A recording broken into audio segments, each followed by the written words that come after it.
বিএনপির ভারপ্রাপ্ত চেয়ারম্যান তারেক রহমান বলেছেন, জনগণের ভাগ্য পরিবর্তন করতে হলে শুধু সংস্কার প্রস্তাবে থেমে থাকলে হবে না, মানুষের রাজনৈতিক ও অর্থনৈতিক মুক্তি নিশ্চিত করতে হবে।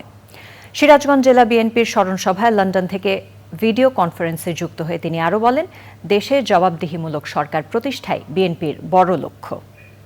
যেই মানুষগুলোর আত্মত্যাগের বিনিময় আজ দেশকে আমরা স্বৈরাচার মুক্ত করতে পেরেছি, এই মানুষগুলোর আত্মত্যাগ সেদিনই সফল হবে যেদিন আমরা মানুষের ভোটের অধিকারকে পুনঃপ্রতিষ্ঠিত করতে পারবো।